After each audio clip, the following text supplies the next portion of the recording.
Hello students, welcome on तगड़े classes.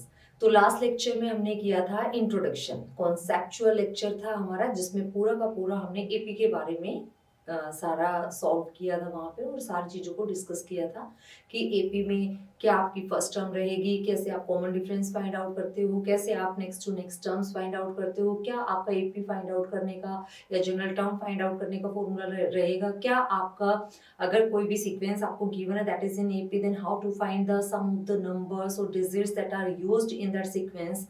तो ये सारे के सारे फॉर्मूले हमने अपने प्रीवियस लेक्चर में डिस्कस किए थे। आई होप आप वो वीडियो देख के ही यहाँ पे आए होंगे।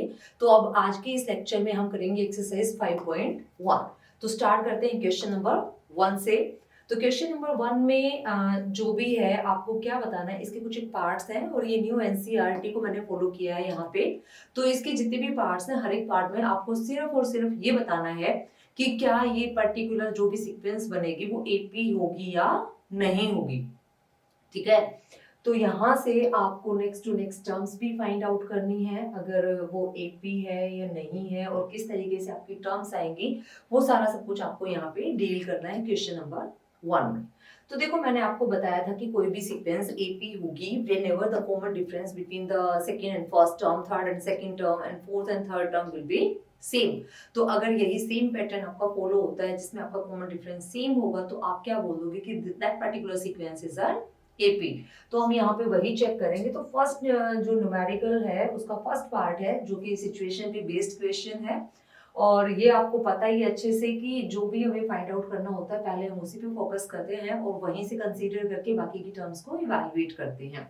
तो आपको गिवन है the taxi fare after each kilometre, कि कोई टैक्सी है जिसका फेयर है हर एक किलोमीटर के बाद, when the fair is 15 for the first kilometre, यानी जो स्टार्टिंग हुई है आपके फेयर की that is 15 rupees for the first kilometre, कि फर्स्ट किलोमीटर के लिए 15 रुपए फेयर है, and 8 for each additional kilometre. और जैसे जैसे आप आगे बढ़ते जाओगे, हर एक आगे आने वाले किलोमीटर का कितना है कॉस्ट, 8 रुपीज है। वो जो फेयर आपको दिया गया वो कितना दिया गया है, 8 रुपीज दिया गया। तो आपको चेक करना है कि ये जो सीक्वेंस बनेगी इस पर्टिकुलर पैटर्न को फॉलो करते हुए क्या वो एपी होगी।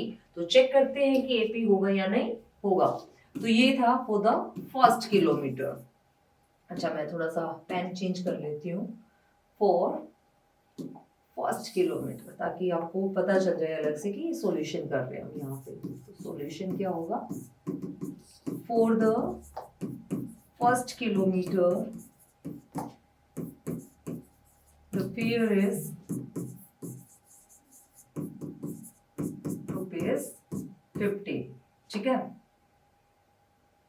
रुपीज आगे आना चाहिए वैसे, तो अभी समझने के लिए मैंने लिख दिया है। तो यहाँ पे फर्स्ट किलोमीटर का फेयर आपको पता है। फिर अगर नेक्स्ट किलोमीटर पे हम जाते हैं, सेकंड किलोमीटर पे अगर हम जाते हैं, तो फेयर क्या हो जाएगा आपका, 15 में 8 ऐड हो जाएगा, तो 15 प्लस 8 दैट इज 23। फिर कहते हैं कि नेक्स्ट किलोमीटर पे अगर आप मूव करते हो, मान लो थर्ड किलोमीटर पे हम मूव करते हैं, तो अब फिर क्या होगा, नेक्स्ट किलोमीटर पे अगेन क्या आ जाएगा, 23 में 8 आपका ऐड हो जाएगा, तो ये हो जाएगा 31। फिर नेक्स्ट किलोमीटर पे अगर हम मूव करते हैं, तो देखो एक पर्टिकुलर पैटर्न को फॉलो कर रही है सीक्वेंस, तो 31 प्लस 8 होगा, तो ये क्या आ जाएगा 39। तो हर बार जब आप फाइंड आउट करते हो, पहले 15, then 15 plus 8 23, then 23 plus 8 31, 31 plus 8 39। तो ये क्या है, ये किस तरह की सीक्वेंस आपको मिल रही है, 15 है, 23 है, 31 है, 39 है। तो ये एक एपी आपको मिल गई जहां पे 8 क्या है, कॉमन डिफरेंस।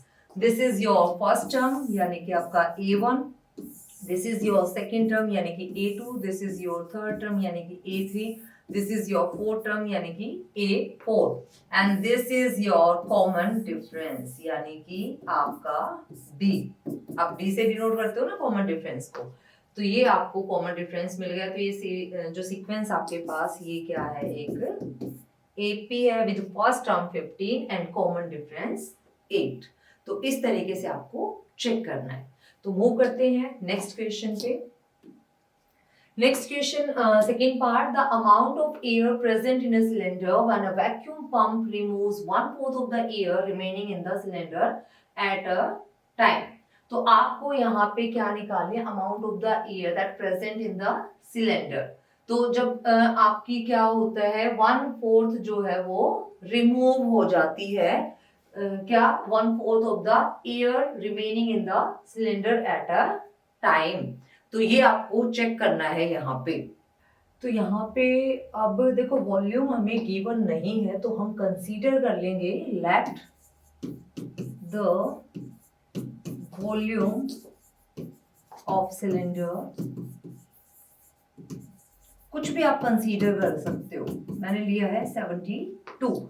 72 क्यों लिया, क्योंकि 1/4 एयर जो है आपकी वो रिमूव करनी है, तो वो 1/4 72 को इजीली डिवाइड कर देगा, तो आपके पास जो भी नंबर आएगा वो सॉल्वेबल होगा. तो यहाँ पे 72 का 1/4 रिमूव हो गया, तो 72 का 1/4 जब आप करोगे तो ये क्या होगा, 18. अब यहाँ से 72 में से 18 को आप सब्ट्रैक्ट कर दोगे, क्योंकि रिमूव करनी है ना 1/4 ऑफ द ईयर. तो यहाँ से हमारे पास क्या बचेगा, 72 माइनस 18, तो ये हो जाएगा 54. अब जब सेकेंड टाइम चेक करेंगे तो सेकेंड टाइम भी आपको क्या करना है, इसका 1/4 ईयर रिमूव कर दिया, तो 54 का 1/4 क्या हो जाएगा, तो यहां से ये आ जाएगा आपका 27/2.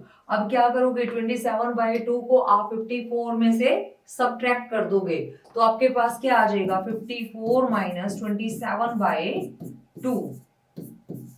इसमें से आपने किया 27 को सब्ट्रैक्ट, तो ये आपके पास बचेगा 81. 81 को आप करोगे 2 से डिवाइड. तो आप देखो चेक करोगे, यहाँ पे 72 हम लेके चले थे और उसका 1/4 रिमूव किया, तो नेक्स्ट जो टर्म आई सीक्वेंस की दैट इज 54. स्टार्टिंग कहाँ से की थी, 72 से. उसके बाद जब हमने 27/2 को सब्ट्रैक्ट किया यहाँ से, तो हमारे पास नेक्स्ट टर्म क्या आ गई, 81/2. तो यहाँ पे जो आपका डी है दैट इज नॉट सेम, तो आप क्या कहोगे, this is not an AP. तो ये एपी नहीं होगी. अब एक और एग्जांपल हम यहाँ पे लेके चलते हैं. आप कहोगे कि मैम दूसरा कोई एग्जांपल जिसमें सेटिस्फाई कर गया, तो in that situation what will be do. तो देख लेते हैं. एक नंबर मैंने लिया है 64. This is your first term, तो A1. तो A2 तक पहुंचने के लिए इसका 1/4 हमें रिमूव करना. 1/4 जब आप रिमूव करोगे तो आपको क्या मिलेगा, यहाँ पे 16 मिलेगा. तो 64 में से हमने 16 को सब्ट्रैक्ट कर दिया. जब आप 16 को सब्ट्रैक्ट करोगे तो 48 आपको मिलेगा. अब ये मेरे पास सेकंड टर्म क्या आ गई, 48. अब 48 का 1/4 मुझे यहां से रिमूव करना है, तो इसका 1/4 क्या हो जाएगा, 12. अब 12 को 48 में से सब्ट्रैक्ट कर दो, तो 48 माइनस 12, ये आपके पास आ जाएगा 6 और ये आपके पास आ जाएगा 36. तो this is your third term. तो A3 क्या आ गया, 36. अगर आप कॉमन डिफरेंस यहाँ पे चेक करोगे तो 64 में से 48 को सब्ट्रैक्ट करोगे. कॉमन डिफरेंस कैसे चेक करते हैं, ऐसे ही चेक करते हैं ना. तो D क्या होगा, A2 माइनस A1, वो किसके इक्वल होना चाहिए, A3 माइनस A2 के इक्वल होना चाहिए. तो A2 हमारे पास ये वैल्यू आई है 48 और A1 हमारे पास क्या आया था 64. तो A2 माइनस A1 जब आप करोगे तो ये करोगे आप 48 माइनस 64. और जब A3 माइनस A2 आप करोगे तो A3 आपके पास क्या है 36. और 36 में से आप क्या करोगे 48 को सब्ट्रैक्ट कर दोगे, तो दोनों की दोनों वैल्यूज कैसी आएंगी, नेगेटिव आएंगी. क्योंकि जब भी आप रिमूव करते हो या डिक्रीज करते हो या डेप्रिशिएट करते हो तो हमेशा आपको नेगेटिव वैल्यू मिलेगी, क्योंकि आप उसको कम करते हो. और जब भी आप इंक्रीज करते हो या वॉल्यूम रेज करते हो या कुछ भी प्रॉफिट में आप हो, तो आपको हमेशा वैल्यू पॉजिटिव मिलेगी. इन चीजों का आप ध्यान रखना. तो यहां से जब आप इसको सब्ट्रैक्ट करोगे तो ये आपको मिलने वाला है 16. यहां से जब आप इसको सब्ट्रैक्ट करोगे तो ये आपको मिल जाएगा 12, किसका, नेगेटिव. ठीक है. तो ये देखो D हमारे पास दोनों ही केसेस में क्या आया, डिफरेंट आया. और अगर D डिफरेंट है then this is not an AP. तो मेरा कहने का मतलब क्या है, यहाँ से कंक्लूजन क्या निकलता है, आप कोई भी केस लेके चलोगे तो ये क्या आ रहा है, this is not an AP, क्योंकि यहाँ पे भी हमने चेक किया this is not an AP. ठीक है, तो जो कंडीशन है, जो भी सिचुएशन आपको गिवन है, उसके अकॉर्डिंग अगर हम फाइंड आउट करते हैं तो हमें क्या मिलने वाली, हर बार एक ऐसी सीक्वेंस मिलेगी जो एपी नहीं होगी। बाकी ये बहुत ही अच्छा होमवर्क रहेगा आप लोगों के लिए, अगर आप इस पे बेस्ड कोई ऐसा एक एग्जाम्पल ढूंढ के लाओ जिसमें जो भी आप सीक्वेंस रखो और वो क्या बन जाए, एपी बन जाए। तो ये ट्राई करना आप, अगर आप ऐसा ढूंढ पाए हैं तो कमेंट बॉक्स में जरूर कमेंट करना। उसके बाद मूव करते हैं नेक्स्ट पे। तो नेक्स्ट जो है थर्ड पार्ट में आपको दिया गया था cost of digging a well after every metre of digging when it cost ₹150 for the first metre, कि जब आप फर्स्ट मीटर पे डिग करते हो तो उसकी जो कॉस्ट है that is ₹150 and rises by, देखो राइज की बात चल रही है तो यहाँ पे क्या होगा, पॉजिटिव होगा, rises by ₹50 for each subsequent meter। अभी हमने फर्स्ट पार्ट किया था जिसमें टैक्सी फेयर की बात हुई थी कि एक पर्टिकुलर स्लॉट के लिए इतने रुपए हैं, और जैसे जैसे आप किलोमीटर्स को एक्सटेंड करते जाओगे हर एक किलोमीटर पे एडिशनल चार्ज होंगे जो कि ₹8 कॉस्ट करेगा। तो सेम वे में यहाँ पे for the first metre charges क्या है आपके, ₹150। तो दिस इज योर A1, ये आपकी फर्स्ट टर्म आ गई है सीक्वेंस की। उसके बाद सब सीक्वेंट मीटर्स पे चार्जेस कैसे ऐड हो जाएंगे, ₹50। तो सेकेंड मीटर की अगर हम बात करें यहाँ पे फॉर सेकेंड मीटर चार्जेस क्या हो जाएंगे, 150 प्लस ₹50 यानी कि 200। This is your A2। फिर थर्ड मीटर पे अगर आप मूव करोगे तो ये क्या हो जाएगा, 200 में 50 ऐड हो जाएगा तो ये आपको मिल जाएगा 250। This is your A3। देखो अगर आप जाना चाहो तो आगे की और टर्म्स पे भी आप जा सकते हो, A4 भी आप निकाल सकते हो, A5 भी आप निकाल सकते हो। लेकिन क्या होता है कि जो आपके सिलेबस में है, यहाँ पे जो मैथ्स के अंदर एपी चैप्टर में रखी गई है सीक्वेंसेस, मोस्टली में 99% चांसेस हैं कि आप फर्स्ट 3 या 4 टर्म्स से ये डिसाइड कर पाते हो कि कौन सा पर्टिकुलर पैटर्न यहाँ पे फॉलो हुआ है, क्या डी हमारे पास सेम आया है थ्रू आउट। तो आप 3 या 4 टर्म्स से वो आइडिया लगा सकते हो, तो आपको ज्यादा टर्म्स के लिए सॉल्व करने की रिक्वायरमेंट नहीं है। तो यहाँ पे डी क्या होगा, डी होगा आपके पास A2 माइनस A1 और A3 माइनस A2। मैंने 3 ही टर्म्स पे इसको स्टॉप कर दिया है। अगर यहाँ दोनों से मेरे पास वैल्यू सेम है इट मीन्स ये क्या है, AP है। तो A2 माइनस A1 यानी 200 minus 150 that is equal to 50। Again 250 minus 200 that is equal to 50। तो दिस इज एन AP। अगर आपको लग रहा है कि स्पीड बहुत ज्यादा है और मैं बहुत फटाफट करवा रही हूँ तो बेटा ये चीजें मैं बहुत अच्छे से एक्सप्लेन कर चुकी हूँ इंट्रोडक्टरी लेक्चर में। तो आप एक बार इंट्रोडक्शन की वीडियो जाके चेक करो, आपको सारी की सारी चीजें क्लियर हो जाएंगी। और वैसे भी मैंने डायरेक्टली तो यहाँ पे अप्लाई नहीं किया है, बट फिर भी अगर आपको लगता है कि चीजें क्लियर नहीं हो रही है कि डी कहाँ से आ गया, तो उस लेक्चर में जाके जब आप करोगे, उसको पॉज करके जब आप वीडियो को देखोगे अच्छे से और चीजों को समझने का ट्राई करोगे, तो आपको बहुत क्लियरली पता चल जाएगा कि डी निकालने का वे क्या है, सीक्वेंस कैसे कंस्ट्रक्ट हुई है और किस तरीके से टर्म्स को यूज किया गया। यही फर्स्ट टर्म क्यों है, यही सेकेंड टर्म क्यों है, थर्ड टर्म क्यों है, क्या पर्टिकुलर सीक्वेंस हमने बनाई है। सीक्वेंस क्या होती थी, A1 A2 A3, इस तरीके से हम टर्म्स को अरेंज करके लिखते थे एक पर्टिकुलर पैटर्न को फॉलो करते हुए। और वो पैटर्न क्या था कि जब आप इन दोनों का डिफरेंस फाइंड आउट करो A2 माइनस A1, जब आप इन दोनों का डिफरेंस फाइंड आउट करो A3 माइनस A2, या नेक्स्ट भी आप टर्म्स लेके जाते हो तो उनका डिफरेंस आप फाइंड आउट करो। जैसे कि मान लो नेक्स्ट आएगा A4 माइनस A3, तो ये सारी की सारी वैल्यूज क्या रहे आपकी, सेम रहे। और अगर ये थ्रू आउट सेम है जिसको हमने डी से डिनोट किया था, तो आप क्या बोल देते हो, ये एक एपी है। तो अभी तक हमने जितने भी पार्ट्स किए ना, हर एक में हमने यही फाइंड आउट किया है कि क्या डी हमारे पास थ्रू आउट सेम आया है, यानी एक पर्टिकुलर पैटर्न को इसने फॉलो किया है या नहीं किया है। अगर डी थ्रू आउट सेम है तो ये एपी है, अदरवाइज ये एपी नहीं है। ठीक है, तो मूव करते हैं नेक्स्ट क्वेश्चन पे। This is your fourth part. The amount of money in the account every year, 1 rupees 10,000 is deposited at compound interest at 8% per annum.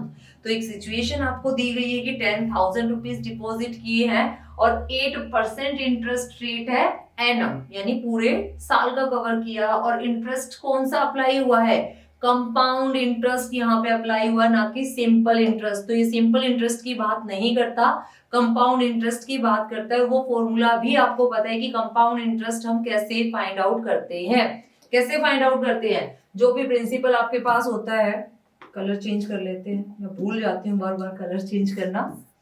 तो P जो भी रहेगा आपका, और हम क्या करते हैं 1 प्लस R बाई 100, और यहाँ पे क्या होता है आपका टाइम।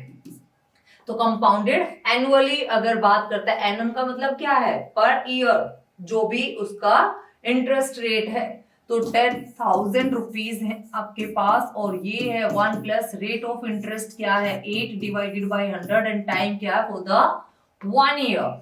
तो ये अमाउंट क्या हो जाएगी आपकी 10,000 इंटू, इसको अगर एलसीएम डिफाइन कर दें तो ये 108 बाई 100 ओवर एक साल के लिए है, तो सिर्फ एक बार ही आपका मल्टीप्लाई होगा। ये कॉन्सेप्ट तो आपको क्लियर है ना। जितनी पावर होगी, मान लो 2 की पावर 2 है, तो इसका मतलब है कि मैंने 2 को 2 टाइम्स मल्टीप्लाई किया।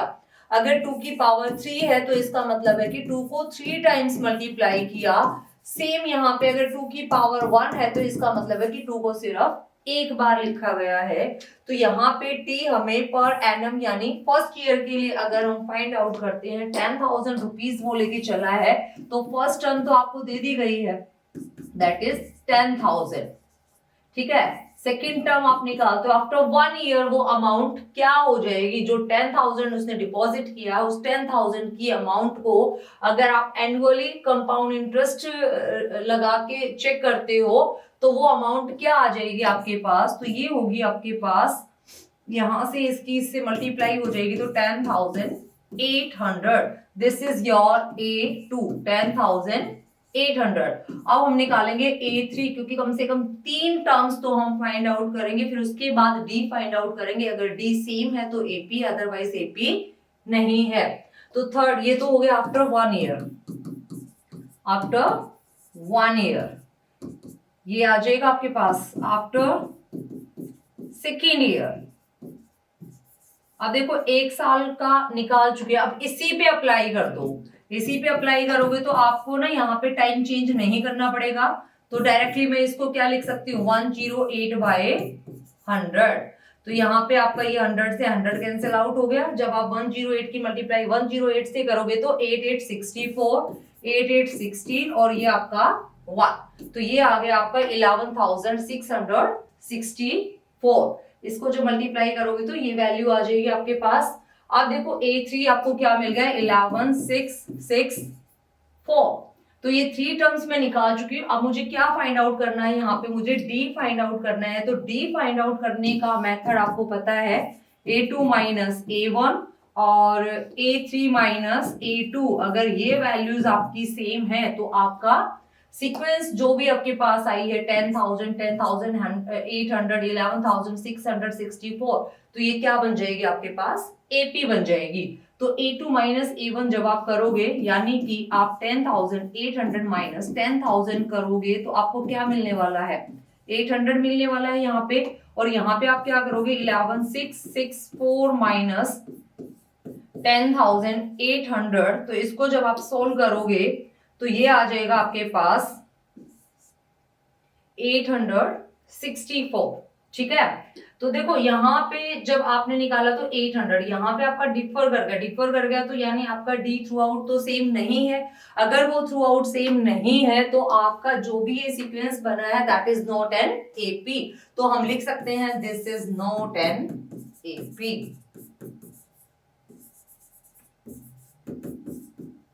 ठीक है, तो ये AP नहीं होगा। तो अब देखो सिचुएशन गिवन थी, सिचुएशन को यूज करके सिर्फ हमने सॉल्व किया है, और सॉल्व करने के बाद हमारे पास डायरेक्टली रिजल्ट्स आ गए हैं, सीक्वेंस बस चेक करना है, यानी कि आपको सिर्फ डी फाइंड आउट करना था। तो बहुत ही सिंपल है इसको फाइंड आउट करना, बस आपको ये पता होना चाहिए कि आपकी जो भी सिचुएशन गिवन है उसके अकॉर्डिंग आपका A1 A2 A3 क्या होगा। और बेटा उसके लिए ये सारे के सारे फॉर्मूले आपको पता होने चाहिए कि कंपाउंड इंटरेस्ट हम कैसे फाइंड आउट करते हैं, हम सिंपल इंटरेस्ट कैसे फाइंड आउट करते हैं, या फिर कोई भी volume of the cylinder, volume of the cone, कुछ भी आपको मिल जाएगा तो वो वैल्यूज आप कैसे फाइंड आउट करोगे। तो जब तक आपको आपकी कमांड नहीं होगी इन फॉर्मूलाज पर तो भाई मुश्किल तो होगा, हार्ड तो आपको लगेगा। तो जितने भी सिचुएशन बेस्ड क्वेश्चंस होते हैं उन सभी में कोई ना कोई फॉर्मूले का यूज किया जाता है। इससे पहले भी चैप्टर 4 में भी हमने बहुत सारे सिचुएशन बेस्ड क्वेश्चंस किए हैं, थर्ड चैप्टर में भी हमने किया है, सेकंड चैप्टर में भी हमने किया है। तो वो सिचुएशंस जितने भी आपको गिवन है उसके अकॉर्डिंग आपको फॉर्मूला भी आना चाहिए, तभी आप अपने जो भी रिक्वायरमेंट है आपकी क्वेश्चन की उसको फुलफिल कर पाओगे। तो मूव करते हैं अब नेक्स्ट क्वेश्चन पे। तो ये है क्वेश्चन नंबर 2। इसमें आपको क्या करना है, आपको फर्स्ट 4 टर्म्स फाइंड आउट करनी है एपी की। आपको फर्स्ट टर्म गिवन है और आपको कॉमन डिफरेंस गिवन है, तो आपके पास फॉर्मूला है ही, तो डायरेक्टली फॉर्मूले में पुट करेंगे और क्या करेंगे हम यहाँ पे फर्स्ट 4 टर्म्स को फाइंड आउट करेंगे।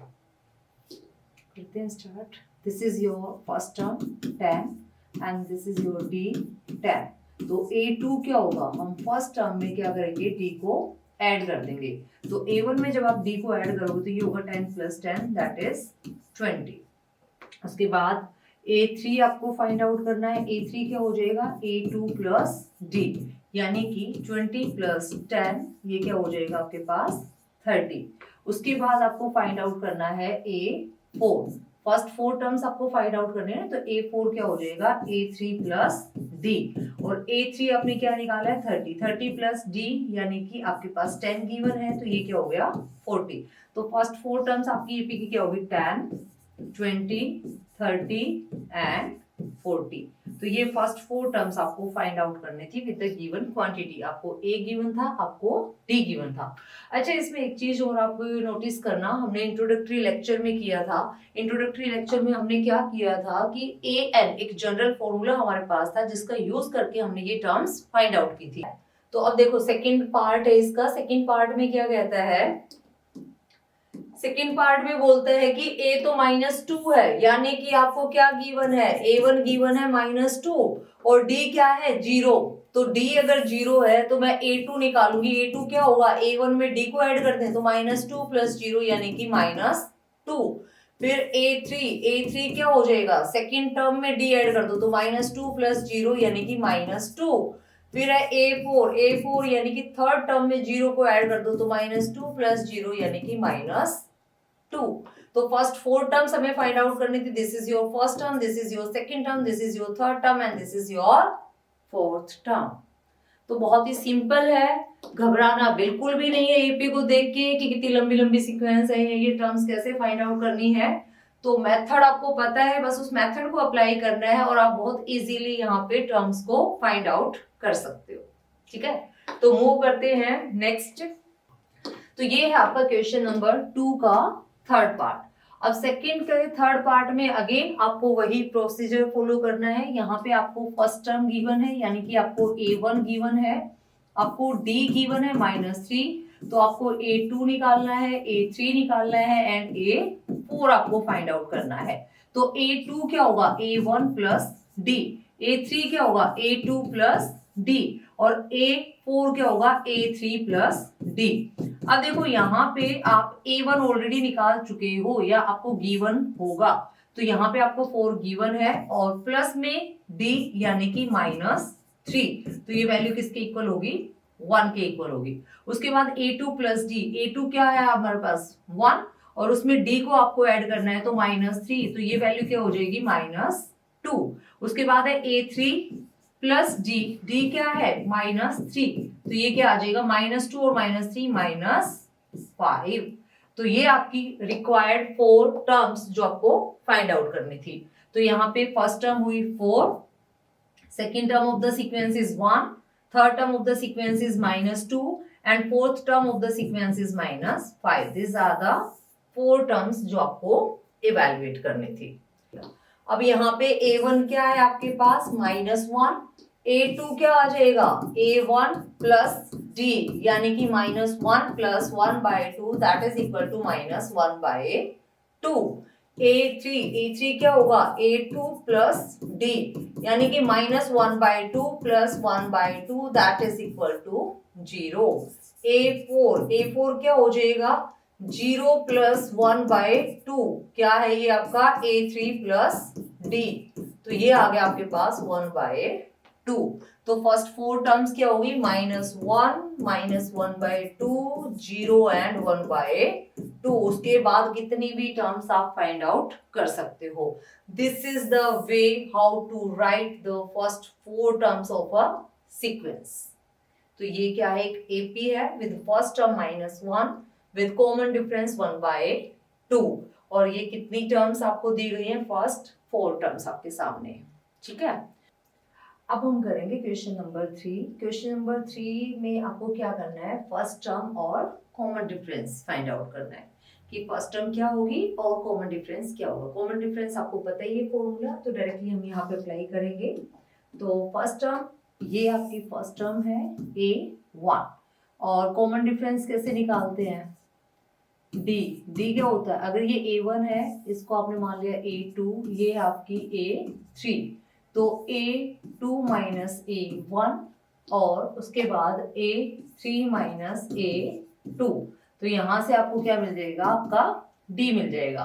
अब देखो यहाँ पे A1 3 है तो A1 अगर 3 है मेरे पास तो यहाँ पे A2 कितना है -1 में से -3 अगर आप करोगे तो आपको मिलेगा -4। फिर है A3 कितना है -3 फिर माइनस करोगे आप -1 को तो -1 अगर आप करोगे तो ये हो जाएगा -3 plus 1 that is equal to -2। तो यहां से ये दोनों वैल्यू सेम नहीं है, अगर ये दोनों वैल्यू सेम नहीं है तो this is not an AP, ठीक है। तो हमें फाइंड आउट करने की जरूरत ही नहीं है। उसके बाद मूव करते हैं सेकंड पार्ट पे। सेकंड पार्ट में आपको क्या गिवन है आपकी बुक में ये एपी गिवन है बट मैंने यहाँ पे जानबूझ के टर्म्स इस तरीके से बीच की स्किप कर दी हैं कि अगर इस टाइप का क्वेश्चन आ जाए आपको लिख के देखिए फर्स्ट टर्म और कॉमन डिफरेंस निकालो और आप फटाफट निकालने लग जाओगे और आप पहले 2 टर्म चेक करके लिख दोगे कि कॉमन डिफरेंस इज -4 बट ऐसा नहीं करना है। आपको पहले चेक करना है कि एपी है भी या नहीं, अगर एपी है तभी आप डी फाइंड आउट करोगे। यहाँ पे सेकंड पार्ट है, सेकंड पार्ट में आपके पास A1 क्या है -5, डी आपको फाइंड आउट करना है तो A2 minus A1 A3 minus A2 और A4 माइनस A3। अगर ये तीनों वैल्यूज आपको सेम मिलती हैं तो ये आप क्या कहोगे कि आपको कॉमन डिफरेंस मिल गया। अब देखो ये आपका A1 ये आपका A2 ये आपका A3 और ये आपका A4। तो यहां से मैं लिखूंगी A2 माइनस A1 तो -1 माइनस -5 A3 माइनस A2 तो 3 माइनस -1 A4 माइनस A3 तो 7 माइनस 3 ये आ गया 4। यहां से 3 प्लस 1 ये भी क्या हुआ 4 और यहां से ये -1 प्लस 5 ये भी क्या हुआ 4। तो देखो कॉमन डिफरेंस क्या आ गया आपके पास 4 और फर्स्ट टर्म क्या थी -5। तो इस तरीके से आपको क्या निकालनी है फर्स्ट टर्म और कॉमन डिफरेंस। इसके बाद मूव करते हैं हम नेक्स्ट पार्ट पे। तो यहां पे A1 इज 1/3 D निकालना है हमें तो 5/3 माइनस 1/3 दैट इज 4/3। अगर 9/3 माइनस 5/3 करेंगे तो भी क्या आएगा 4/3। तो फर्स्ट टर्म आपकी है 1/3 और D क्या है यहाँ पे 4/3। बाकी टर्म्स के लिए आप चेक कर लेना। उसके बाद यहाँ पे देखो A1 क्या है 0.6 D आपको निकालना है तो 1.7 माइनस 0.6 तो ये हो जाएगा आपका 1.1।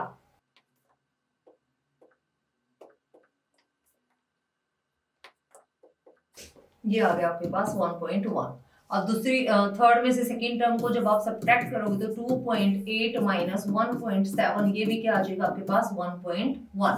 तो फर्स्ट टर्म आई यहाँ से 0.6 और डी आपको मिल गया 1.1। यही आपको फाइंड आउट करना था। सिंपल सब्ट्रैक्ट करके आपको चेक करना है, ये तो छोटी क्लासेस से करते आ रहे हैं हम सब्ट्रैक्ट कैसे करना है। ये है क्वेश्चन नंबर 4 का फर्स्ट पार्ट। अब देखो यहाँ पे आपको क्या करना है, अगर आपके पास एपी है तो आपको फाइंड आउट करना है कॉमन डिफरेंस, और अगर वो एपी है और कॉमन डिफरेंस आपने फाइंड आउट किया है तो आपको 3 more terms you have to write here. तो आगे की 3 टर्म्स और आपको लिखनी है। तो देखो फर्स्ट टर्म मेरे पास क्या है a1 that is equal to 2, second term क्या है 4, थर्ड टर्म क्या है 8 एंड फोर्थ टर्म क्या है 16। अगर ये एपी हो जाती है, एपी कब होगी जब आपका डी सेम होगा, अगर ये एपी हो जाती है then you have to evaluate a5 a6 and a7, 3 more terms, यानी आगे की नेक्स्ट 3 टर्म्स आपको फाइंड आउट करनी है। तो पहले चेक करते हैं कि एपी होगा या नहीं होगा। तो a2 माइनस a1 यानी 4 minus 2 that is equal to 2, a3 minus a2 यानी कि 8 minus 4 that is equal to 4, a4 minus a3 यानी कि 16 minus 8 that is equal to 8। अब आप चेक करोगे कि तीनों ही डिफरेंट वैल्यूज हैं, बट ये कहता है कि कॉमन डिफरेंस के लिए तो ये तीनों वैल्यूज सेम होनी चाहिए आपकी, तभी ये एपी होगी। तो ये एपी नहीं है, this is not an AP. अगर एपी नहीं है तो हमारे पास कोई भी कॉमन डिफरेंस यहां से नहीं होगा, और अगर कॉमन डिफरेंस ही एग्जिस्ट नहीं करता तो a5, a6 और a7 हमें फाइंड आउट करने की जरूरत नहीं है। तो ये आपका सेकेंड पार्ट में देखो a1 क्या है 2, a2 क्या है 5/2, a3 क्या है 3 और a4 क्या है 7/2। तो d निकालना है a2 minus a1, a2 minus a1 यानी 5/2 माइनस 2 यानी 1/2। फिर उसके बाद a3 माइनस a2 हम करेंगे, a3 3 है माइनस 5/2 यानी कि 1/2। फिर उसके बाद a4 माइनस a3 हम करेंगे यानी कि 7/2 माइनस 3 यानी कि 1/2। थ्रू आउट ये वैल्यू सेम है तो ये मिल गया आपको कॉमन डिफरेंस। तो अब आपको क्या निकालना है a5, a6 एंड a7। जब आपने ये प्रूव कर दिया ना ये एपी है, क्या प्रूव कर दिया ये एपी है, यानी कि जो डिफरेंस है वो थ्रू आउट सेम है, तभी हम ये 3 टर्म्स निकालेंगे, अदरवाइज निकालने की जरूरत ही नहीं है। अब मुझे पता है आपके दिमाग में क्या चल रहा है कि एक भी एपी ना आए ताकि हमें टर्म्स ना निकालने पड़े, मेरे में तो यही चलता है, आपका मुझे पता नहीं। तो a5 क्या आ गया यहाँ पे, a5 निकालने के लिए मेरे को क्या करना पड़ेगा a प्लस 4d, फॉर्मूला जिसपे हमने मेहनत की है इंट्रोडक्टरी लेक्चर में। ये क्या हो जाएगा a प्लस 5d और ये क्या हो जाएगा a प्लस 6d। अब फॉर्मूला क्या होगा, वैसे स्टार्टिंग से आप मेरे वीडियो देख ही रहे हो तो आपको पता ही है फॉर्मूला है a plus n minus 1 into d, और n क्या है ये वैल्यू, ठीक है। तो पुट कर दो a प्लस 4d, a क्या आपकी first term 2 plus 4 into d यानी कि 1/2, a plus 5d 2 plus 5 into 1/2, a plus 6d 2 into 2 plus 6 into 1/2। या तो ये कर दो, नहीं तो फिर जो आपको फोर्थ टर्म है 7/2 इसमें 1/2 ऐड करो, नेक्स्ट टर्म आ जाएगी। जो भी नेक्स्ट टर्म आएगी उसमें 1/2 ऐड करो, उससे नेक्स्ट टर्म आ जाएगी। फिर जो भी नेक्स्ट टर्म आएगी उसमें 1/2 ऐड कर दो, फिर आपको नेक्स्ट टर्म मिल जाएगी, या डायरेक्ट उठा के इस फॉर्मूले में पुट कर दो। तो ये आ गया आपके पास 4, 5/2 प्लस 2 9/2, यहाँ पे ये आ गया आपके पास 5। तो नेक्स्ट 3 टर्म्स क्या होंगी 4, 9/2 एंड 5, ठीक है। तो ये आ जाएंगे आपकी नेक्स्ट 3 टर्म्स। तो ये है आपका फोर्थ का थर्ड पार्ट। अब यहाँ पे भी सेम आपको वही चेक करना सबसे पहले कि ये एपी है या नहीं है। अगर ये एपी है, कॉमन डिफरेंस सेम होगा, तो सबसे पहले हम चेक करते हैं कि कॉमन डिफरेंस यहाँ से क्या निकलेगा। तो यहाँ पे देखो मार्किंग कर लेते हैं, this is A1, this is A2, this is A3 and this is A4। तो A2 minus A1, A3 minus A2, A4 minus A3। अगर ये तीनों वैल्यूज हमारे पास सेम आ जाती हैं तो ये AP होगी, अदरवाइज ये AP नहीं होगी।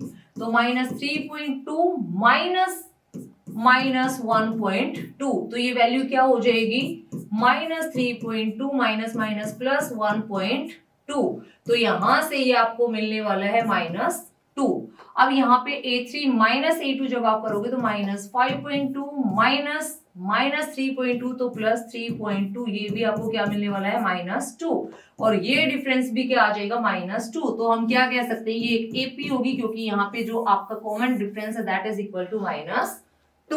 तो अब आपको नेक्स्ट 3 टर्म्स यहाँ पे फाइंड आउट करनी है। तो इट मींस आपको क्या फाइंड आउट करना है, A5, A6 and A7। A5 क्या होगा, A4 में आप D ऐड कर दो। तो A4 हमारे पास क्या है, -7.2, उसमें आप D ऐड करोगे दैट इज -2, तो ये क्या हो जाएगा, -9.2। A6 यानी कि A5 में आप D ऐड कर दो, ये आ जाएगा -9.2 -2, तो ये हो जाएगा -11.2। A7 यानी कि A6 में आपने D ऐड कर दिया और ये हो गया आपके पास -11.2 प्लस D यानी कि -2, तो ये आ गया -13.2। तो नेक्स्ट 3 टर्म्स क्या होगी, A5, A6 एंड A7। तो फोर्थ पार्ट है इसका, फोर्थ पार्ट पे मूव करते हैं। A1 is -10, A2 is -6, A3 is -2 and A4 is 2। तो D निकालना है तो पहले A2 minus A1, then A3 minus A2, then A4 minus A3। तो ये हो जाएगा आपके पास D। तो A2 माइनस A1 करो फटाफट, ये हो जाएगा -6 प्लस 10। अब +10 क्यों, आप बोलोगे यहाँ पे तो माइनस था, तो माइनस माइनस क्या हो गया, प्लस हो गया। A3 माइनस A2 तो -2 प्लस 6, A4 माइनस A3 तो A4 है 2 और माइनस A3 करोगे तो +2, ये आ गया आपके पास 4, ये भी 4 और ये भी 4। और जैसे ये तीनों वैल्यू सेम आए तो ये बन गई आपकी AP। और अगर AP बन गई तो फिर आपको मेहनत करनी पड़ेगी, क्या मेहनत करनी पड़ेगी, A5 निकालना पड़ेगा, A6 निकालना पड़ेगा और A7 निकालना पड़ेगा। तो मुझे नहीं निकालना, मैं फटाफट लिख देती हूँ क्या आएगा। क्या आएगा, A4 2 है, 4 ऐड कर दो 6, 6 में 4 ऐड कर दो 10, 10 में 4 ऐड कर दो 14। चेक कर लेना, यही आएगा, ठीक है। क्योंकि लास्ट टर्म थी A4, उसके बाद A5 निकालते तो A4 प्लस D करते हैं, फिर A5 plus D, A6 plus D। तो इस तरीके से आप नेक्स्ट 3 टर्म्स निकाल लोगे।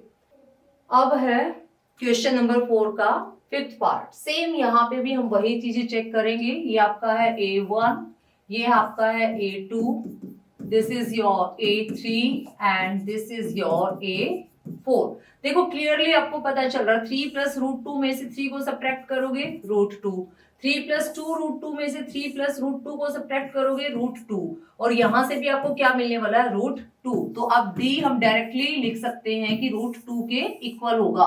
और मेरे से अगर पूछा जाए कि नेक्स्ट 3 टर्म्स कौन सी होंगी, तो वो भी देखो एक सिमिट्री यहाँ पे बनी है। सबसे पहले 1 √2, 2 √2, 3 √2, तो ये देखो 3 प्लस 4 √2, 3 प्लस 5 √2 और 3 प्लस 6 √2।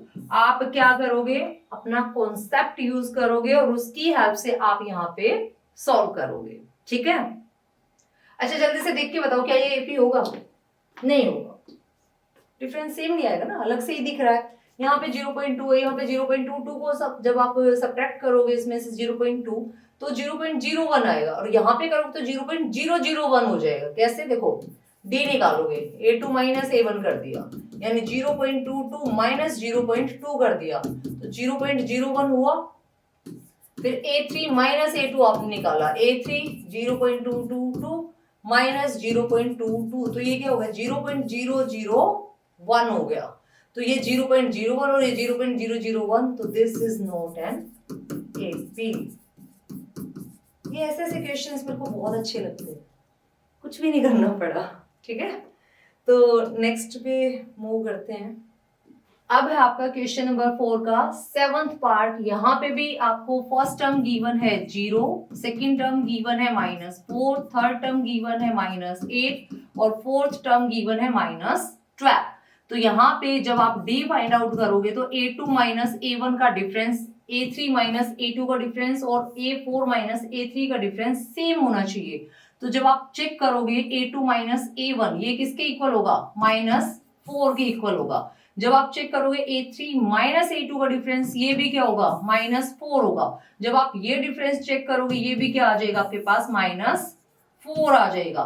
तो थ्रू आउट ये वैल्यू सेम है, तो d आपको मिल गया -4। अब इसकी हेल्प से आपको फाइंड आउट करना है a5, a6 और a7। तो हम क्या करेंगे, -12 -4 प्लस करना था, माइनस का साइन है तो ये क्या हो जाएगा, यहाँ पे माइनस हो जाएगा। तो this is -16, -16 -4 this is -20, -20 -4 this is -24। तो ये है आपकी नेक्स्ट 3 टर्म्स, -4 -20 एंड -24। अगर आप डिफरेंस पे भी जाओगे तो डिफरेंस आपका थ्रू आउट सेम है। तो a5, a6 और a7 हमने यहाँ पे फाइंड आउट किया। उसके बाद देखो यहाँ पे तो क्लियरली दिख रहा है कि हाँ है, क्योंकि डिफरेंस देखो 0 0 0। तो आगे की चाहे 50 टर्म बोले चाहे 500 टर्म्स बोले, सारी क्या आने वाली है, -1/2 -1/2 एंड -1/2। क्योंकि हर बार आप क्या करोगे, a4 प्लस d क्या है, -1/2 प्लस 0 तो क्या मिलेगा, -1/2। a6 a5 प्लस d क्या है, 0 तो क्या मिलने वाला है, -1/2। a7 a6 प्लस d क्या है, -1/2 प्लस 0 यानी कि -1/2। अब है आपका क्वेश्चन नंबर 4 का 9th पार्ट। अब देखो यहाँ पे क्लियरली आपको दिख रहा है, this is your 1 3 - 1 2 and 9 - 3 is 6। तो this is not N AP। और ऐसा क्यों लिखा हमने, क्योंकि D इज नॉट सेम, ये आपका डिफर कर गया।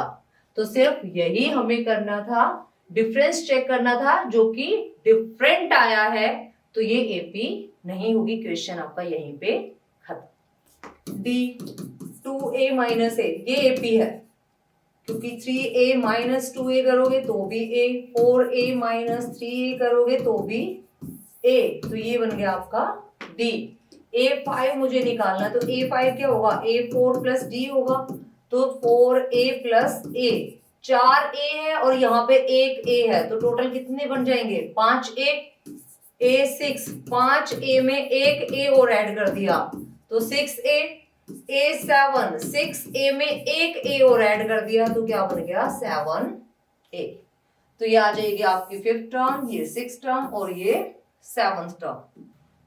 ये है आपका क्वेश्चन नंबर 4 का 11th पार्ट। यहाँ पे भी देखो आपको क्लियरली दिख रहा होगा, जब आप इन दोनों का डिफरेंस चेक करोगे that is a² minus a, और जब यहाँ पे डिफरेंस चेक करोगे तो a³ माइनस a²। अगर मैं a² को भी कॉमन निकाल लूं तो ये होगा a² इंटू a माइनस 1।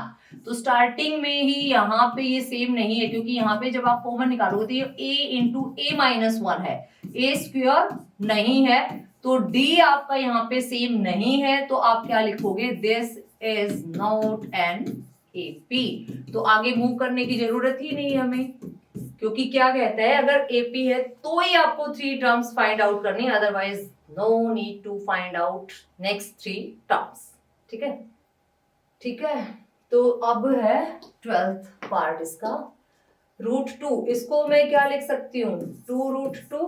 कैसे, 8 को आप क्या लिख सकते हो, 2 इंटू 2 इंटू 2, और ये है रूट में, और रूट में आप क्या करते हो, पेयर्स में जो टर्म होती है वो बाहर आ जाएगी और जो बच गया वो रूट के अंदर। अब ये है 18, 18 को क्या लिखा जा सकता है, 2 इंटू 3 इंटू 3, यही होगा 18। तो यहां से जब रूट अप्लाई करोगे तो रूट में ये आपका बाहर आ जाएगा, तो ये क्या हो जाएगा, 3√2। तो इसको क्या लिखा जा सकता है 3√2। ये था आपका √2, 2√2, 3√2 और 32। इसको क्या लिख सकते हैं 32 को, यही लिख सकते हैं। अब देखो एक पेयर ये, एक पेयर ये, तो यहां से 2 इंटू 2 तो बाहर आ गया, रूट में क्या बच गया 2, तो यानी 4√2 क्या है √32 है। तो यहाँ पे लिख सकते हैं 4√2। सिंप्लीफाई करके लिख लिया, क्योंकि ऐसे सब्ट्रैक्ट करोगे तो हम सब्ट्रैक्ट ही नहीं कर पाएंगे। तो डी देखो, डी क्या आएगा 2√2 माइनस √2, दो में से एक को सब्ट्रैक्ट किया तो एक ही बचेगा। यहाँ पे क्या आएगा 3√2 माइनस 2√2, तो √2, तो डी थ्रू आउट सेम है। लिख दूं मैं फटाफट, 5th टर्म, 6th टर्म और 7th टर्म। तो 5th टर्म क्या हो जाएगी, ये 4√2 है तो ये 5√2 हो जाएगी, ये 6√2 हो जाएगी और ये 7√2 हो जाएगी। अब मुझे इसी फॉर्म में इसको कन्वर्ट करना है। अब देखो अगर रूट से बाहर कोई टर्म है तो रूट में जाके वो पेयर बन जाएगी ना, तो इसको मैं क्या लिख सकती हूँ √2 इंटू 5 इंटू 5, तो ये क्या हो गया √50। इसको क्या लिख सकती हूँ मैं 2 इंटू 6 इंटू 6, तो √72।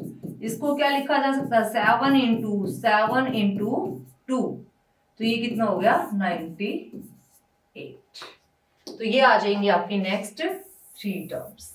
ठीक है, क्वेश्चन नंबर 4 का 13th पार्ट है। यहाँ पे देखो अगर आप चेक करोगे तो √6 माइनस √3 और ये √9 क्या है 3, तो ये है 3 माइनस √6।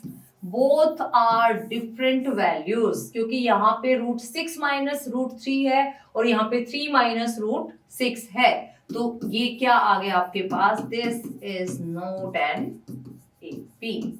तो ये आपका कंप्लीट। अब मूव करते हैं नेक्स्ट पार्ट पे। यहाँ पे देखो ये तो आपका 1 है, ये आपका 9 है, ये आपका 25 है और ये आपका 49 है।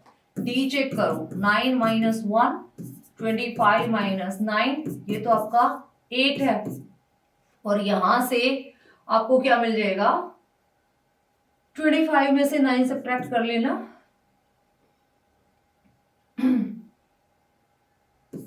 16, दोनों डिफरेंट आए हैं, डिफरेंट आए हैं तो क्या हो जाएगा this is not an AP.